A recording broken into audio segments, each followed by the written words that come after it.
Hey guys, today we're looking at domain range and in behavior. Again, if you're following along in your textbook, you can find this in lesson 1.1. All right, a couple definitions that you definitely need to know, domain and range. So if you look right here, you'll see that the domain is the function of all possible inputs or x values. So domain is your input or your x values. The range is your output or y values. Okay, two definitions that it's very important for you to know those. All right, first thing it says use a graph. Let f of x equals negative 16x squared plus 36, where x represents time and f of x represents the path of an object dropped from a height of 36 feet. In order to find the range, remember range, y values, from all the possible domain values, graph this function to find its x-intercepts. It is also important to note that there is a restriction on the range of this function. Remember that y equals 0. That's when the ball hits the ground, which means y must be equal to or greater than 0. So if you throw the ball, like it's not going to go below the ground, so it's going to be 0 will be your minimum. All right, so let's look and see what the first question says. It says use the graph to find the points where y equals 0. The solutions are, all right, so when y equals 0, remember this is my y-axis, and y at 0 is here, so the 2 points where y equals 0 are these 2 points. They've been very nice and put these points here for us. So the first point is negative 1.50. And the second point is 1.5 and 0. All right. All right, it also says it's important to note that one of the solutions is negative. Okay, when it's left of 0, it's negative, which is not possible since we are solving for time. In other words, there is a restriction on the domain of the function for this application. So there are two possible solutions for this quadratic graph. Both points where it equals 0 is a solution, but because we're talking about the ball hitting the ground, that has to be 1.5 seconds. You're not going to go negative amount of time. Remember, x was your time. So that's what the restriction is talking about. All right, let's look at the next graph. It says, let's examine the graph when we remove any values where the domain is negative. All right, so they took away the part that where it's negative. It's the same graph it looks like, but they just removed half of the curve, which means x greater than or equal to 0. So here's x at 0 and y at 0. But you can see they've moved everything before that. The function starts with the vertex at the point. The vertex is at 0, 36. This vertical position of 36 represents the starting position of the objective, the highest point of its path. The original function is a parabola with two paths on either side of the vertex, resulting in points on both sides of the y-axis. But since x represents the time it takes for the ball to reach the ground, we will not use the domain values on the left side of the x equals 0. We can therefore conclude that it took, you can look up here, it took 1.5 seconds for the ball to reach the ground.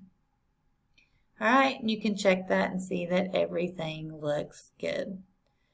All right, talking about in behavior. In behavior of a function describes the direction of the y value as x decreases or approaches negative infinity, and as x increases or approaches positive infinity.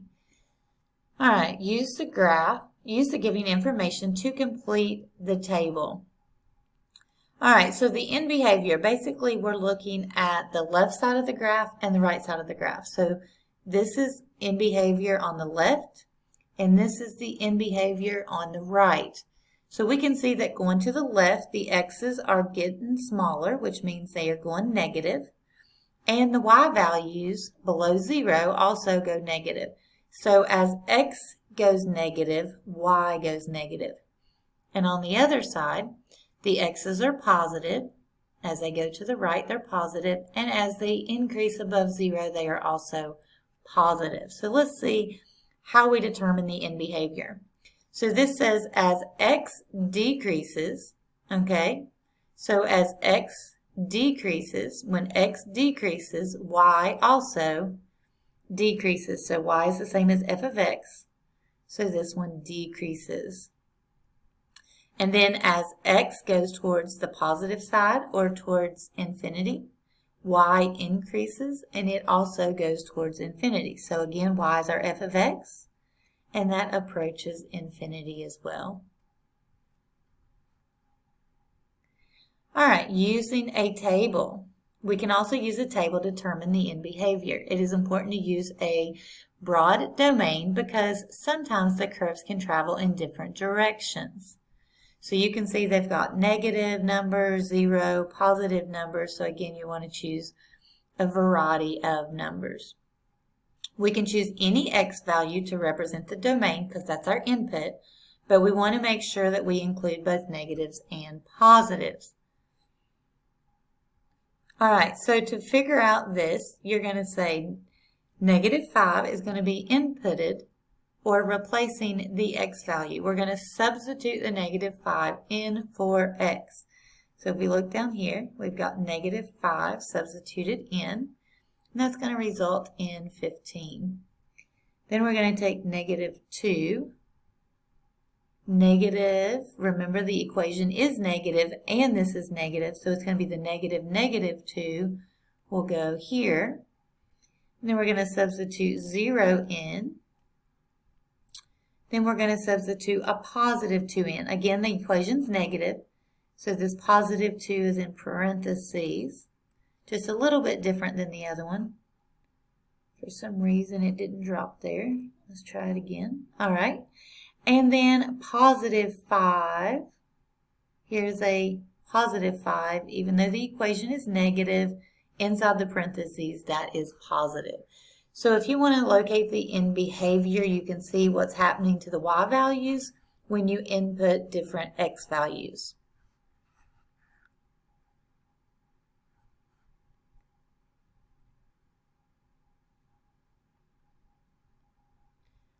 Oh, I missed one. Let's see. Oh, the first one is negative 5. I thought I put the negative 5 there, but for some reason it didn't take it. Let's try that again. Well, you see that this is negative and this is negative 5, so for some reason I have the wrong one in the negative 5 up here. So can reset that, make sure that is correct. All right, so describe the end behavior for values of f of x. Use this information to complete the table. All right, so on looking at the one above, all right, so we're going to see the end behavior as x approaches negative infinity, what happens. So what we're saying as the x's go smaller. So if you look back up here, even though this one I dropped the wrong one in there by accident. So it still has the end result is negative 15. So you can see that as these get smaller, the y values also get smaller. And you can see that as the x's get larger, that the y's get smaller as well. So that means as x goes negative, y goes negative. And as x goes positive, y is still going to go negative. So we can see that the end behavior can also be determined by looking at those points. All right, so this is just a brief introduction of your domain, range, and end behavior. In the next 2 videos, we will do some more examples to help you get started.